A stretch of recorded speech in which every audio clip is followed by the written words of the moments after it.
The fifth reason why I believe the Book of 1 Enoch is a legitimate textual witness is because in several sources outside the Bible, Enoch is attributed to being the first scribe.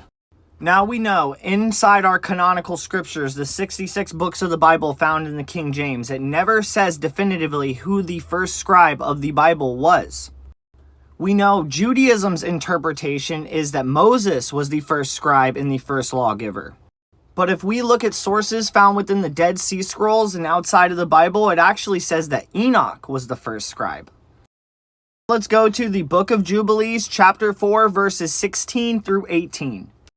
And he was called Enoch, and he was the first among men that was born on earth who learnt writing. So we see in the Book of Jubilees, Enoch was not only the first scribe, but the first to even learn writing. It says he wrote down the signs of the heavens according to the order of their months in a book. And he was the first to write a testimony. And this text in Jubilees matches up perfectly with Hebrews 11:5, where it says very clearly that Enoch had a testimony that pleased God. Now let's go to the second book of Adam and Eve, chapter 22, verse 2. It is this Enoch whom many wonders happened, and also wrote a celebrated book, for those wonders may not have been told in this place.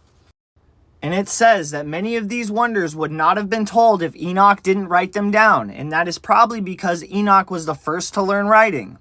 And now if we go to the second book of Adam and Eve, chapter 22, verse 4, Enoch continued in his ministry before the Lord. So not only was Enoch the first scribe and he wrote books, he actually had an entire ministry when he was here on earth. Now we know Judaism considers himself to be an Abrahamic religion with their first scribe being Moses. But we can clearly see in these texts the original biblical interpretation was Adam was the first to follow this religion and Enoch was the first scribe to write it down. So the first ministry stems from Adam and Enoch, not Abraham and Moses. Now let's go over to the Quran, where Enoch is called Idris or Idris.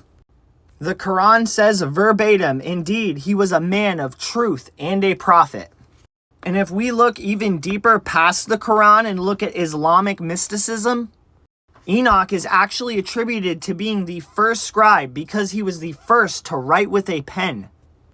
So we can see in the Book of Jubilees, the second book of Adam and Eve, and even Islamic mysticism considers Enoch seventh from Adam the first scribe.